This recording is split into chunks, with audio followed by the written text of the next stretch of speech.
Boa tarde, aqui é a aluna Nicole Colombi e estou aqui para resolver dois exercícios para o trabalho 3 de Física, um do capítulo 16 e um do capítulo 17. Do livro Princípios de Física, volume 2. Eu escolhi o exercício do capítulo 16, número 63, que fica na página 157, que diz o seguinte: dois vãos de concreto de uma ponte de 250 metros de comprimento são colocados ponta com ponta, de modo que não haja espaço para expansão. Se ocorrer um aumento de temperatura de 20 graus, qual será a altura y para a qual os vãos sobem quando se encurvam? E aqui está a figura. Para começar, nós temos as informações do exercício, que nós temos a fórmula de ΔL igual a L0 vezes o alfa vezes o ΔT. O ΔL é igual à variação do comprimento, o L0 é igual ao comprimento inicial, o alfa é o coeficiente de dilatação inicial e o ΔT é a variação de temperatura.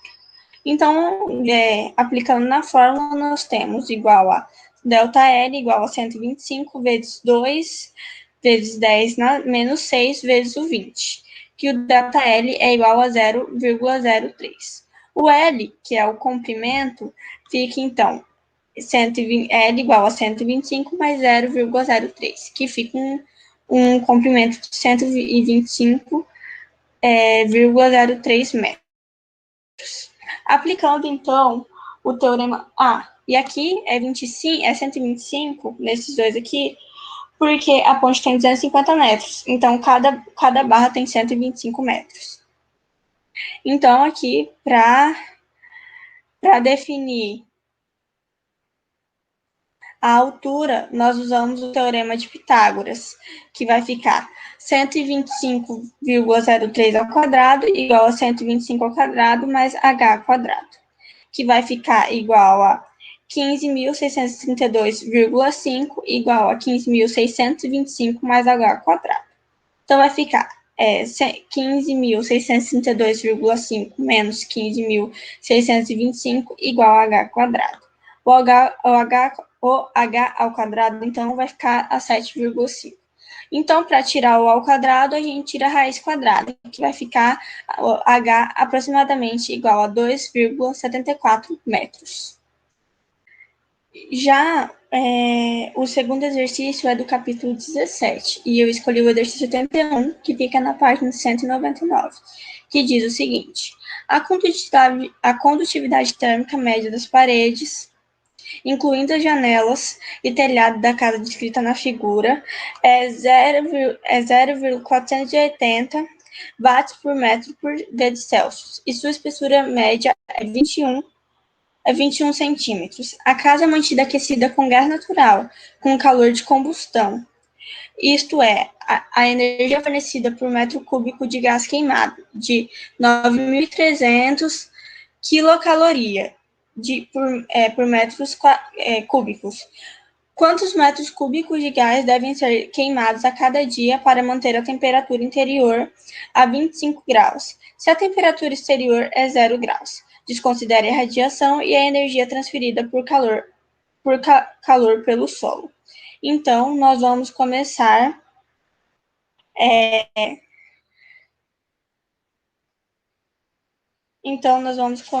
pela área, que vai ser 2 vezes o 8 vezes o 5, mais 2 vezes o 10 vezes o 5, mais 2 vezes o 10 vezes 4 dividido por cosseno de 37, mais 2 vezes o 8 vezes o 4 vezes a tangente de 37 graus, dividido por 2. E nisso vai ficar a área igual a 80 mais 100,17 mais 24,11. A área, então, vai ficar de 304,28 metros quadrados. Então, a gente vai descobrir o fluxo do calor, que vai ser K vezes o A vezes a temperatura final menos a temperatura inicial, dividido por Euler, que vai ficar, então, 0,480 vezes 304,28 vezes o 25 menos o zero, dividido tudo por 0,21, que vai dar, então, um fluxo de calor de 1,74 vezes 10 na quarta. Então, para descobrir o fluxo do calor, primeiro a gente vai pegar esse 1, descobrir a quantidade de calor durante um dia, a gente vai pegar primeiro esse 1,64 vezes 10 na quarta e dividir por 4,18 vezes 10 na terceira, que vai dar 4,16. Então, a gente vai usar a fórmula que é igual a Q vezes o fluxo de calor vezes o tempo, que vai ficar, então, Q igual a 4,16 vezes 86.400, que é a quantidade de segundos que tem num dia. Então, aí vai ficar, então, uma 359,424 quilocaloria por dia. Então, nós vamos ter um volume de 359,424 dividido por 9.300, que vai dar um volume de 38,65 metros cúbicos por dia. Um gás é contido em um recipiente de 8 litros a uma temperatura de 20 graus Celsius e a pressão é de 9 atm. A. Determine o número de mols de gás no recipiente. O exercício nos deu que a pressão é 9, o volume é 8 e a temperatura é 20 graus Celsius. Transformando em Kelvin, é 20 mais 273, que vai dar 293 Kelvin. Aí, trocando na formulinha do PV igual a nRT, fica 9 vezes 8 é igual a N, vezes 0,082, que é a constante de R, vezes 293, que vai dar 72 igual a 24,26N. N é igual a 72 dividido por 24,026, se tiramos um resultado de 2,99 mols aproximadamente. B. Quantas moléculas estão no recipiente? Sabemos que 1 mol de moléculas é 6,02 vezes 10 a 23. Então, 2,99 é igual a 18 vezes 10 elevado a 23, ou 1,8 vezes 10 elevado a 24. Um gás encerrado por um cilindro em bolo móvel recebe uma fonte térmica a quantidade de calor de 8 calorias, submetida a uma pressão constante, provocando uma expansão isobárica desse gás que varia seu volume com o nosso gráfico. Pode-se afirmar que a variação da energia interna desse gás, de acordo com a primeira lei da termodinâmica, é de quantos? Considerando que uma caloria é 4 joules. A gente sabe que a quantidade de calor é 8, que o exercício não deu. E a cada uma caloria equivale a 4 joules. Então, vamos multiplicar o 8 por 4, chegamos que a quantidade de calor é igual a 32. O trabalho, ele é a área do nosso gráfico ali, que é a base vezes a altura. No caso, no caso do gráfico, é a pressão vezes a variação do volume, que é 4 vezes 4,4 menos 1,2, que é igual a 12,8 joules. Portanto, temos a quantidade de calor e o trabalho. A gente subtraindo esse valor, a gente chega na, na quantidade de energia. É subtraindo os dois, que vai ser 32 menos 12,8, que é igual a 19,2.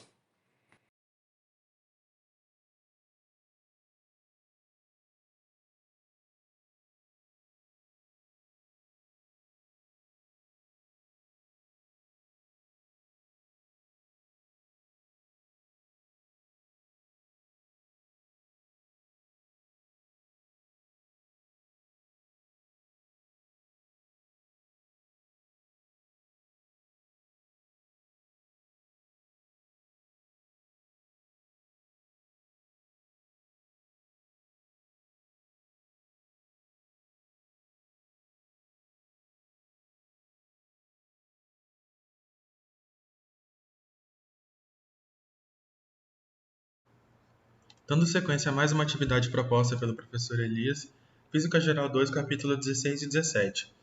A Nicole já fez 2 exercícios e o Alan também. Então eu optei somente por responder 2 exercícios do capítulo 17. Eles já fizeram 2 de cada um e eu achei esses aqui bem interessantes.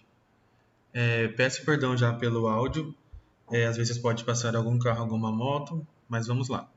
Exercício 10. Por que uma pessoa consegue tirar um pedaço de folha seca de alumínio de um forno quente com os seus dedos desprotegidos, mas sofreria queimadura se houvesse umidade na folha? A resposta é de acordo com aquilo que eu pesquisei e com o meu entendimento. Isso ocorre porque a condutividade térmica do alumínio é muito alta, fazendo com que o alumínio perca calor muito rapidamente. Portanto, antes mesmo de você tocar no alumínio, ele já perdeu muito calor para o ambiente ao redor. Isso não acontece quando o alumínio está molhado. Como a condutividade térmica da água é muito inferior à do alumínio, a água quente que cobre o alumínio úmido não perde energia rapidamente para o ambiente, mas fica quente ao tocar a mão. Exercício 39.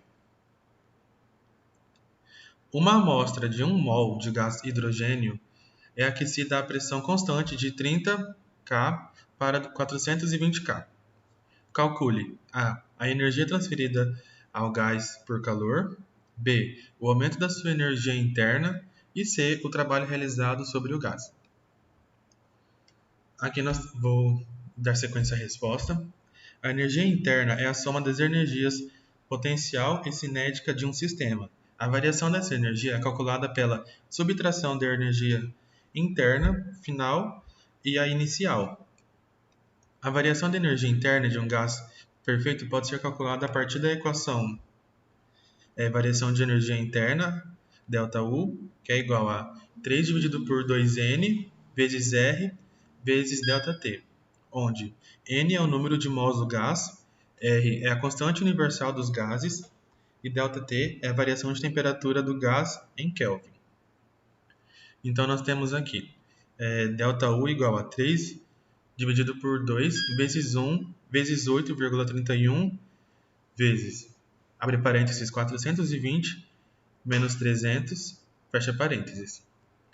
Então nós temos ΔU, que é a variação de energia interna, igual a 1495,8 joules. Essa daqui é a resposta da A. De acordo com a primeira lei da termodinâmica, sabemos que ΔU, a variação de energia interna, é igual a Q menos T, onde Q é a quantidade de calor recebida e T é o trabalho realizado. Então nós temos 1495,8, que é igual a Q menos 997,2, que é igual a 1495,8 mais 997,2, que é igual a 2.493 joules, que é a quantidade de energia recebida. Esta é a resposta aqui da B. Respondendo a C, para calcular o tempo feito pelo gás, podemos utilizar a seguinte equação: T é igual a P vezes ΔV, T é igual a R vezes N vezes ΔT. Assim nós temos então T é igual a 8,31 vezes 1 vezes, abre parênteses, 420 menos 300, fecha parênteses. T é igual a 997,2 joules. Essa aqui é a resposta da C.